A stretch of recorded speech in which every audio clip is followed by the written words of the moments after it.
Bonjour, aujourd'hui nous allons parler des fractions, chose évidemment que vous n'aimez pas du tout. Alors petit rappel, qu'est-ce qu'une fraction? Ici j'ai mis la fraction 2 tiers. 2 c'est le numérateur, c'est-à-dire le dividende, on a déjà vu ça dans les nombres. Et 3 est le dénominateur, c'est-à-dire le diviseur. Une fraction est donc un quotient, c'est-à-dire une division. Et une fraction, on peut aussi dire que c'est un rapport entre deux grandeurs. Ici, je vous ai fait un petit rappel de quelque chose que vous avez dû voir en primaire en disant qu'une unité, c'est 1 sur 1. Si je partage en 2, ça va me donner 1 demi.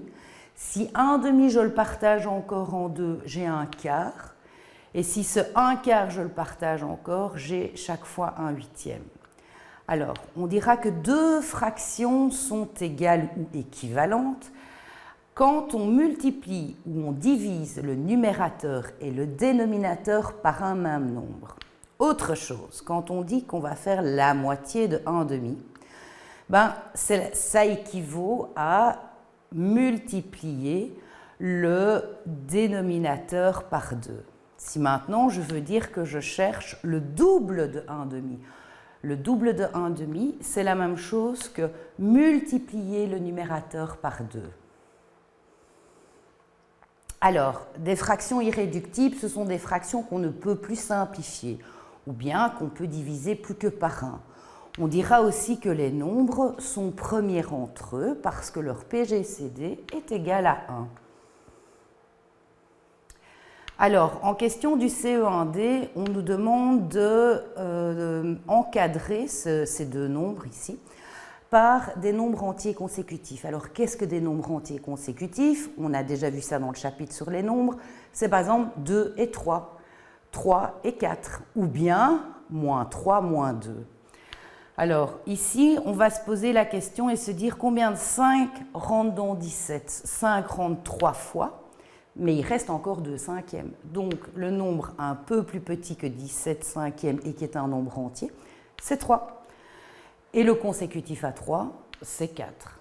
Pour moins 5 quarts, là, on va prendre, comme on est dans les négatifs, on sait que le nombre un peu plus petit, il fait un peu plus froid, en moins 6. Et le consécutif à moins 6, ce sera moins 5. Alors, on va comparer des fractions, ça c'est important. Donc on a 3 cas possibles. Soit le premier cas qui est ici, on a les numérateurs qui sont identiques mais pas les dénominateurs. Ça veut dire quoi? C'est-à-dire que si moi j'ai un gâteau et que mon frère en a aussi un, et que ces deux gâteaux sont les mêmes, et que moi je coupe le mien en 3, tandis que lui il coupe en 4, automatiquement moi je vais manger des morceaux qui seront plus grands. Donc, on va dire que la fraction la plus grande est celle qui a le dénominateur le plus petit. Maintenant, je repars avec mon exemple. J'ai toujours un gâteau, mon frère a toujours le même, et tous les deux, nous les avons coupés en 5 morceaux égaux. Moi, j'en mange 3, lui en mange 2, donc c'est moi qui en mange le plus. Et donc là, on va dire que quand on a des fractions avec des dénominateurs qui sont les mêmes, la fraction la plus grande sera celle avec le numérateur le plus grand. Là où ça se complique un peu, c'est quand le numérateur et le dénominateur, ils ne sont pas pareils. Alors on doit faire une petite opération et on va chercher le PPCM, le plus petit commun multiple, c'est-à-dire un nombre, ici j'ai pris 12, où 3 rentrent dedans et 4 rentrent dedans. Pour que mes fractions soient équivalentes, on a vu à la photo précédente qu'il fallait impérativement multiplier le numérateur et le dénominateur par un même nombre. C'est ce que j'ai fait ici. De 3 pour arriver à 12, j'ai fait x4. Donc 2, je fais x4 aussi. Pour 4 arriver à 12, j'ai fait x3.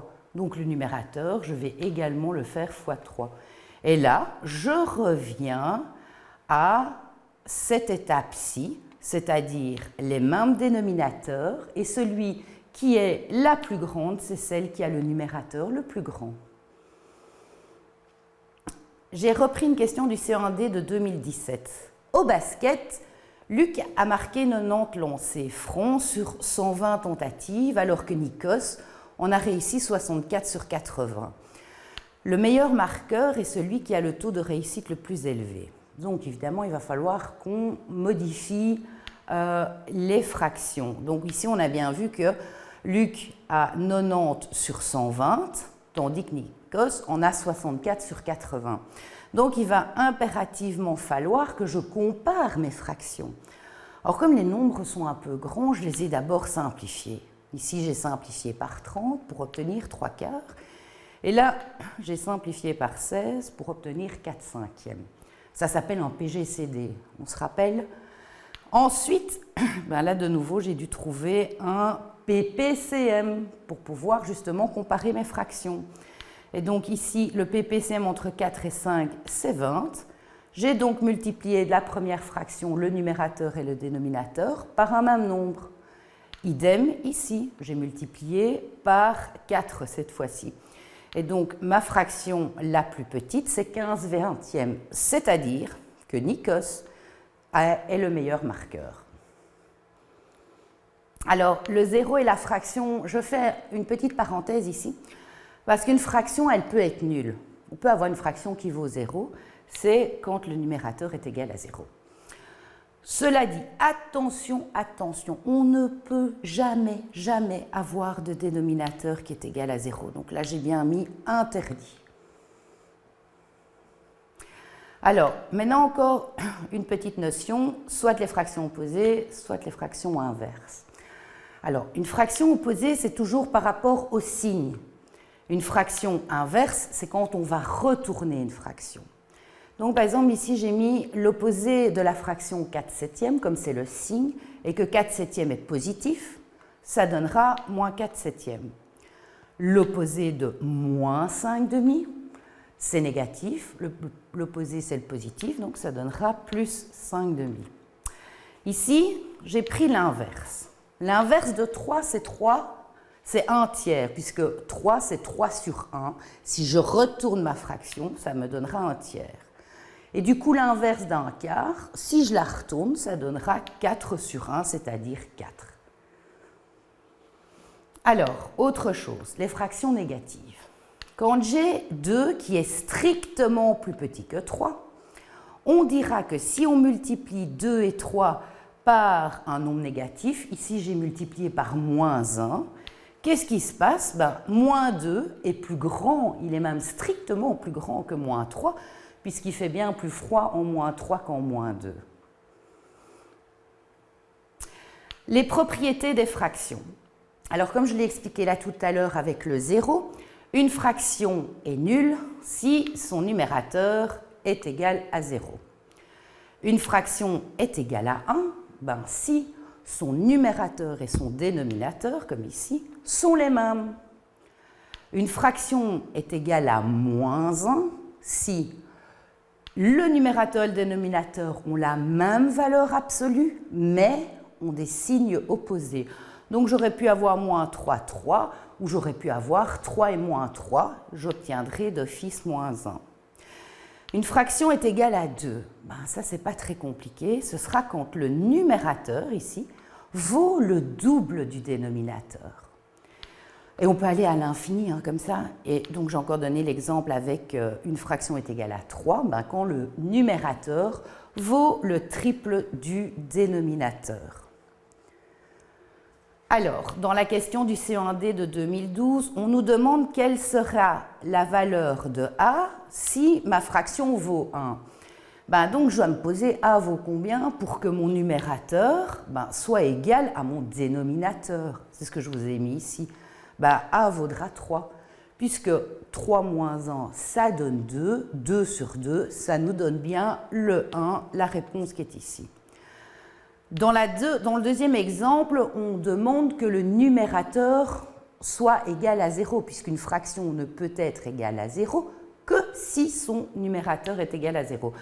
Donc, quelle est la valeur de A pour que ça soit égal à 0? Eh bien, A vaudra 1.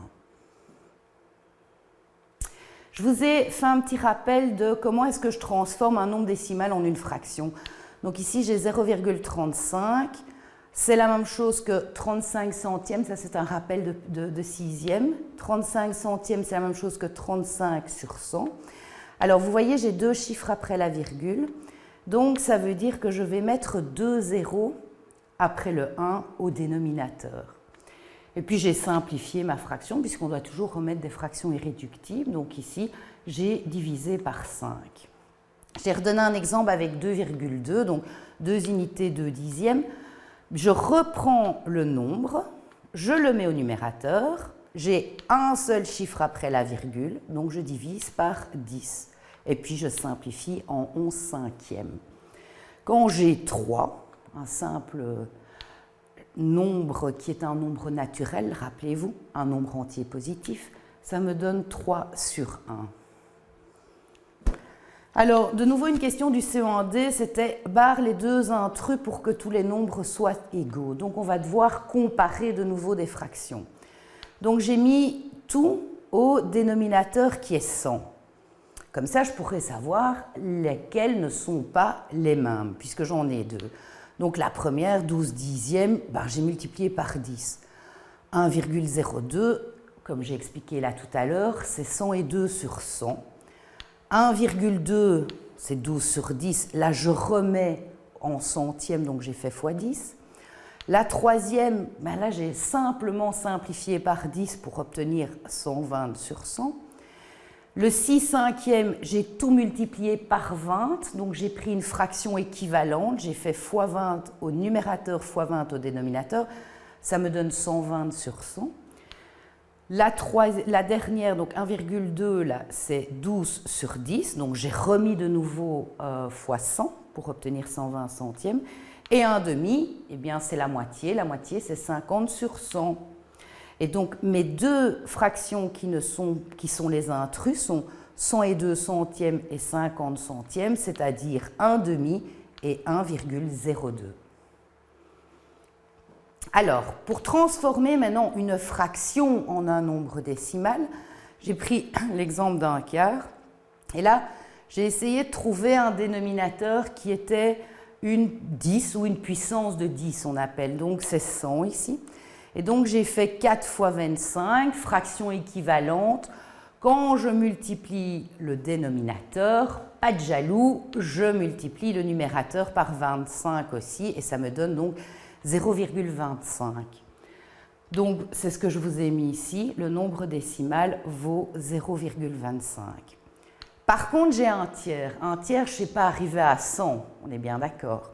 Donc là, je suis obligée de retravailler avec un calcul écrit que vous avez vu en 6e primaire. Donc, je vous ai mis un petit rappel.